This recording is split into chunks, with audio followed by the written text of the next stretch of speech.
আপনারা কি জানেন কিভাবে বালু দিয়ে চৌম্বক তৈরি করা হয়? যে চৌম্বক নিয়ে ছোটবেলায় প্রত্যেকেই একটা বিশেষ সময় খেলাধুলা করেছে। ছোট ছোট বাচ্চাদের দেখতে পাওয়া যায় এই চৌম্বক তাদেরকে দেওয়ার পর তারা বিভিন্ন ধরনের ম্যাজিক দেখিয়ে থাকে। ছোটবেলায় যার কাছে এই চৌম্বক থাকে তাকে বাকি সমস্ত ছোট ছোট ছেলেরা হিরো মনে করত এবং সে বিভিন্ন ধরনের ম্যাজিক দেখাতো। তাছাড়াও বিভিন্ন জায়গায় ইলেকট্রিক প্রোডাক্ট তৈরি করার জন্য এই চৌম্বকের ব্যাপক হারে ব্যবহার করা হয়।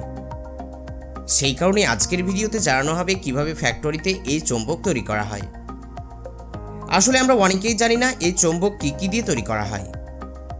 আজকের ভিডিও অনেক ইন্টারেস্টিং হতে চলেছে, সেই কারণে ভিডিওটিকে একদম শেষ পর্যন্ত দেখবেন। তো চলুন বেশি দেরি না করে শুরু করা যাক। Magnet making process. চৌম্বক তৈরি করার জন্য সর্বপ্রথমে যেই কাজটি করতে হয় সেটি হলো যেই রকম ডিজাইনের চৌম্বক তৈরি করা হবে সেই রকম ঢাঁচা তৈরি করে নেওয়ার। আর সেই ঢাঁচা তৈরি করার জন্য ব্যবহার করা হয় বালু। চৌম্বকের ঢাঁচা তৈরি করার জন্য একটি ধাতুর মোল্ডিং মেশিনের মধ্যে বালু ভর্তি করে দেওয়া হয়। তারপরে বালু ভর্তি হয়ে গেলে এক্সট্রা যে বালুগুলো থেকে যায় সেগুলোকে বের করে ফেলা হয়। তারপরে বালু ভর্তি ঢাঁচা একটি পাঞ্চিং মেশিনে দেওয়ার পর হাই প্রেসারে চাপ দেওয়া হয়। এই বালুর সঙ্গে এক বিশেষ ধরনের কেমিক্যাল পাউডার মেশানো হয়। ফলে কেমিক্যাল আর অতিরিক্ত প্রেসারের কারণে এই বালিগুলো একটি শক্ত ঢাঁচার আকার ধারণ করে। আর এইভাবে বিভিন্ন ধরনের ডিজাইনের ঢাঁচা তৈরি করা হয়। যেমন যেমন প্রয়োজন সেই রকমভাবে ঢাঁচা তৈরি করা হয়। এখানে বালু এই কারণেই ব্যবহার করা হয়, যখন এর মধ্যে হাই টেম্পারেচার যুক্ত মেটাল ঢালা হবে তখন একটুও নষ্ট হবে না। আর এইভাবে ঢাঁচা তৈরি হয়ে গেলে এর মধ্যে মেটাল ঢালা হবে। চৌম্বক তৈরি করার জন্য বিভিন্ন ধরনের মেটাল ব্যবহার করা হয়, যেমন তামা, কপার, সালফার, নিকেল, লোহা, অ্যালুমিনিয়াম এবং টাইটেনিয়াম। এই সমস্ত মেটালগুলোই ব্যবহার করা হয়। সমস্ত মেটালগুলোকে একটি আগুনের ভাঁড়টিতে ঢেলে দেওয়া হয়। এবার এগুলোকে 1600 ডিগ্রি সেলসিয়াস তাপমাত্রায় গরম করা হয়। আর এত টেম্পারেচারের কারণে সমস্ত মেটালগুলো গলে তরল পদার্থে পরিণত হয়ে যায়। তারপরে গলিত ধাতুগুলোকে আগে থেকে তৈরি করে রাখা বালুর শক্ত ঢাঁচার মধ্যে ঢালা হয়।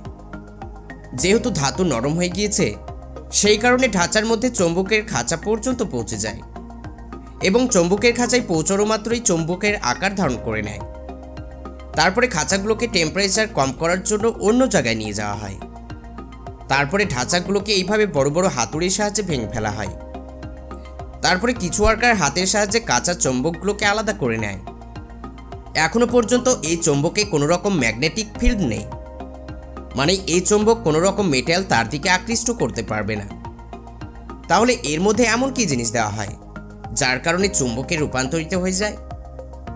চৌম্বকে রূপান্তরিত করার জন্য অর্থাৎ ম্যাগনেটিক ফিল্ড নিয়ে আসার জন্য এই মেশিন ব্যবহার করা হয়। সর্বপ্রথমে যেই চৌম্বকে ম্যাগনেটিক ফিল্ড দেওয়া হবে সেগুলোকে এই মেশিনে রাখা হয়। এই প্লেট মেশিনের সঙ্গে যুক্ত করা আছে। এইভাবে দুটি প্লেটের সঙ্গে চৌম্বক রেখে দেওয়া হয়। তারপরে মেশিন স্টার্ট করার সাথে সাথে এই মেশিন মেটালে ইলেকট্রোম্যাগনেটিক চার্জ ট্রান্সফার করে। এই প্রসেস করার কারণেই সাধারণ মেটাল পুরোপুরিভাবে চৌম্বকে পরিণত হয়ে যায়। এখন আপনি এর সংস্পর্শে যে কোনো মেটাল নিয়ে আসুন না কেন তার দিকে আকৃষ্ট করে নেবে। তাছাড়াও চৌম্বক তৈরি করার জন্য আরও একটি পদ্ধতি আছে। তার জন্য সর্বপ্রথমে একটি লোহার পাইপে চৌম্বক ঢুকিয়ে দেওয়া হয়।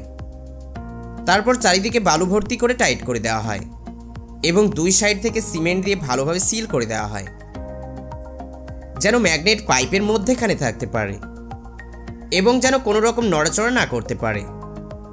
তারপরে এই পাইপটিকে অনেক বেশি টেম্পারেচারে গরম করে নেওয়া হয়। তারপরে যখন পুরোপুরিভাবে গরম হয়ে লাল হয়ে যায় তখন এটিকে তাড়াতাড়ি ভাঁড়টি থেকে বের করে নেওয়া হয়। তারপরে একটি মেশিনে ফিট করে এর ভিতরে ম্যাগনেটিক ফিল্ডওয়ালা রড ঢুকিয়ে দেওয়া হয়। এই মেশিনের দ্বারাই ইলেকট্রোম্যাগনেটিক ফিল্ড সাপ্লাই করা হয়। তারপরে যখন পাইপের ভিতর থেকে মেটালগুলো বের করে নেওয়া হয় তো তখন এগুলো পুরোপুরিভাবে চৌম্বকে পরিণত হয়ে গিয়েছে। আর এইভাবেই তৈরি করা হয় চৌম্বক। তারপরে এগুলোকে সর্টিং করে পলিশিং করে বক্সে প্যাক করে মার্কেটে পাঠানো হয় এবং চৌম্বক দিয়ে বিভিন্ন ধরনের ইলেকট্রিক যন্ত্রপাতি তৈরি করা হয়। তো বন্ধুরা, এইভাবেই ফ্যাক্টরিতে চৌম্বক তৈরি করা হয়। আর এই চৌম্বক তৈরি করার প্রসেস জেনে কেমন লেগেছে অবশ্যই নিচে কমেন্ট করে জানাবেন। আর ভিডিও যদি ভালো লাগে তাহলে ভিডিওতে একটা লাইক অবশ্যই করবেন। তার সাথে সাথে আমাদের চ্যানেলের আরও ভিডিওগুলিকে দেখার জন্য চ্যানেলটিকে সাবস্ক্রাইব করতে ভুলবেন না। আবারও দেখা হবে নতুন কোনো ভিডিওর সাথে। ততক্ষণ পর্যন্ত ভালো থাকুন, সুস্থ থাকুন।